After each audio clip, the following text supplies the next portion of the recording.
हमें packaging of DNA. आखिर हमें डीएनए को पैक करने की ज़रूरत क्या है? Why do we need to pack DNA? क्योंकि जो डीएनए है वो 2.2 मीटर लॉन्ग का डीएनए जो है, उसका लेंथ जो है वो 2.2 मीटर लॉन्ग है डीएनए की, और इसको हमें जो है लेस स्पेस के अंदर रखना है। और दूसरा पॉइंट ये है कि जो जब सेल डिवीज़न होता है तो क्रोमोसोम का फॉर्मेशन होगा, इसलिए हमें कहीं न कहीं जो है पैकेजिंग की ज़रूरत पड़ती है। डीएनए की मैंने लेंथ होता है 2.2 मीटर है डायप्लॉइड सेल की, और न्यूक्लियस जो है सेल के अंदर जो न्यूक्लियस प्रेजेंट है उसका जो डिस्टेंस है, उसकी जो लेंथ है वो 10⁻⁻6 मीटर की है।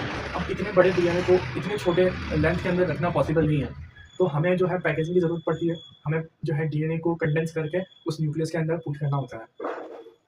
प्रो पैकेजिंग का थोड़ा सा ओवरव्यू लेने के बाद में अब हम प्रोकैरियोटिक सेल के अंदर जो पैकेजिंग होगी उस चीज़ को हम जो है पढ़ने वाले हैं। यहाँ पर कुछ क्वेश्चंस हैं, और ये एक सेल है। फॉर एग्जांपल आप ई कोलाई का सेल मान सकते हैं। ये जो बीच में जो रीजन है इसे हमने न्यूक्लियोइड कहा है, क्योंकि प्रोकैरियोटिक के अंदर जो सेल्स होते हैं उनके अंदर जो डिफाइंड न्यूक्लियस नहीं होता है, और कुछ रीजन होता है जहाँ पर पैकेजिंग हो रही होती है, उस रीजन को जो है हम न्यूक्लियोइड कह देते हैं। ये ब्लैक कलर का जो स्ट्रक्चर है मैंने डीएनए बनाया है। डीएनए नेगेटिवली चार्ज्ड होता है, और जिसके अराउंड ये डीएनए अटैच्ड है उसे मैंने जो है प्रोटीन कहा है। प्रोटीन कौन सी है? ये हिस्टोन प्रोटीन्स जो है प्रेजेंट है, और ये जो डीएनए है ये उन प्रोटीन्स के अराउंड अटैच होता है, और एक रीजन के अंदर जो है इनकी पैकेजिंग होती है, उसे हम न्यूक्लियोइड कहते हैं। तो मैं कुछ 4 क्वेश्चंस पूछूंगा कि न्यूक्लियस क्या प्रोकैरियोटिक सेल के अंदर डिफाइंड होता है? जो यहाँ पर जो है न्यूक्लियस जो है डिफाइंड नहीं होता है। क्या प्रोकैरियोटिक सेल के अंदर जो है पैकेजिंग होती है? हाँ, हाँ, प्रोकैरियोटिक सेल के अंदर पैकेजिंग होती है। डीएनए इसके अंदर स्कैटर्ड होता है, और हिस्टोन प्रोटीन्स जो है यहाँ पर प्रेजेंट होती है। पैकेजिंग के अंदर कौन सी प्रोटीन इन्वॉल्व होती है? Histone protein. हम यूकैरियोट्स की जो है पैकेजिंग को जो है डिटेल में पढ़ने वाले हैं। यूकैरियोट्स की पैकेजिंग की बात करें तो यूकैरियोट्स के अंदर पैकेजिंग कैसे होती है, ये चीज़ जो है हम आज डिस्कस करेंगे।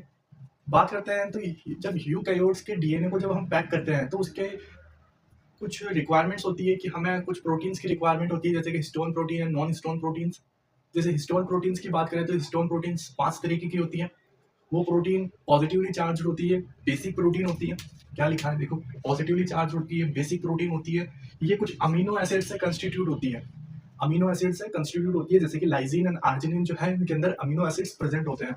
ये देखिए लाइसिन एंड आर्जिनिन जो है अमीनो एसिड, ये lysine and arginine amino acids जो है प्रेजेंट होते हैं, और उससे जो है ये अमीनो एसिड मिलकर एक प्रोटीन का फॉर्मेशन करता है, जो कि बेसिक इन नेचर होती है। वो पॉजिटिवली चार्ज होती है, इन अमीनो एसिड के ऊपर पॉजिटिव साइड चेन प्रेजेंट होती है। उसकी वजह से ये जो प्रोटीन होती है ये पॉजिटिवली चार्ज होती है। ये मिलकर जो है हिस्टोन प्रोटीन का फॉर्मेशन करती है। हिस्टोन प्रोटीन जैसे कि मैंने बताया 5 तरीके की होती है। ये पांचों प्रोटीन मिलकर एक हिस्टोन ऑक्टामर का फॉर्मेशन करती है, जो कि आगे जाके जो है डीएनए को कंडेंस करने में हमें मदद करेगी। जैसे ये डीएनए, आप ये जो प्रोटीन देख रहे हैं ये एक तरह की हिस्टोन प्रोटीन है, H1 प्रोटीन। और ये जो डीएनए एक हिस्टोन ऑक्टामर को दूसरे हिस्टोन ऑक्टामर से कनेक्ट कर रहा है, इसे हम जो है लिंकर डीएनए कहते हैं। Linker DNA and H1 protein both are involved in linking the DNA, linking the one histone to another, one nucleosome to another nucleosome. Sorry, जो न्यूक्लियोसोम होता है, न्यूक्लियोसोम क्या होता है ये भी क्लियर कर लेते हैं।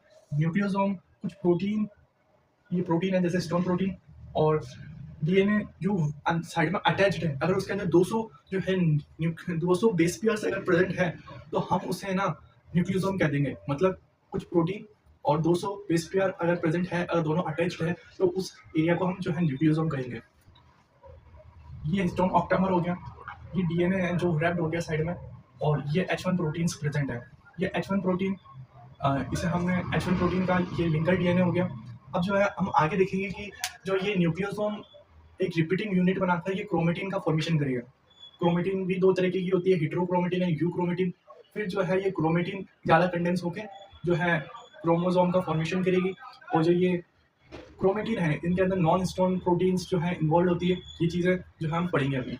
डीएनए जो है, डीएनए जो है हिस्टोन ऑक्टामर के साथ में अटैच होकर, और उसके अंदर जब 200 बेस पेयर्स जो है प्रेजेंट होते हैं, तो हमने उसे जो है न्यूक्लियोसोम कह दिया। अब जो ये न्यूक्लियोसोम है ये आगे जो है कंस्टिट्यूट होकर बहुत सारे ऐसे जो है न्यूक्लियोसोम प्रेजेंट होंगे। बहुत सारे जब रिपीटिंग यूनिट बनेंगे न्यूक्लियोसोम के, तो हम उसे जो है क्रोमेटिन कह देंगे। जब हमने इसे इलेक्ट्रॉन माइक्रोस्कोप के अंडर में देखा, तो हमें ये चीज़ पता चली कि ये इनका स्ट्रक्चर कुछ ऐसा दिखता है जैसे कि मानो Beed on string like structure, यानी मतलब कुछ धागे के ऊपर कुछ मोती जो है हम जब देखते हैं तो कुछ वैसा स्ट्रक्चर जो है इन न्यूक्लियोसोम्स का जो है दिखाई पड़ता है। अब जब हम इन क्रोमेटिन की बात करते हैं, जब ये न्यूक्लियोसोम रिपीटिंग यूनिट बनता है न्यूक्लियोसोम का और ये क्रोमेटिन का फॉर्मेशन करता है, तो क्रोमेटिन 2 तरह के होते हैं। एक यूक्रोमेटिन एंड एक हेटेरोक्रोमेटिन।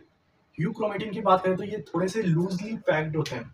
ये इन कंपैरिज़न टू हेटेरोक्रोमेटिन, जो ये लूज़ली पैक्ड होता है, ये मतलब थोड़े से लूज़ होते हैं इन कंपैरिज़न टू हेटेरोक्रोमेटिन, और ये ट्रांसक्रिप्शनली एक्टिव होते हैं, यानी इनको हमें वापस से जो है खोलने की ज़रूरत नहीं पड़ती है to form for the transcription. Okay, तो और लेकिन जो हेटेरोक्रोमेटिन है उन्हें हमें जो है थोड़ा-सा डिकंडेंस करना पड़ता है, खोलना पड़ता है, ताकि हम जो है डीएनए या एमआरएनए का फॉर्मेशन कर सकें। ये जो है, जब हम इसे देखते हैं तो ये लाइट स्ट्रैंड दिखता है, ये डार्क स्ट्रैंड जो है ये एज अ अपीयरेंस उसका दिखता है। और जब इन जो क्रोमेटिन को आगे जब क्रोमोसोम का फॉर्मेशन करना हो, तो उसके अंदर जो प्रोटीन का रिक्वायरमेंट होता है उसे हम नॉन हिस्टोन प्रोटीन कहते हैं। और क्रोमेटिन और जब नॉन हिस्टोन प्रोटीन अटैच होते हैं तो आगे जाके क्रोमोसोम का फॉर्मेशन करते हैं। क्रोमोसोम जो है एम फेज में बनते हैं, बाकी S G1 and G2 phase में जो है क्रोमेटिन ही एज अ स्ट्रक्चर रहता है।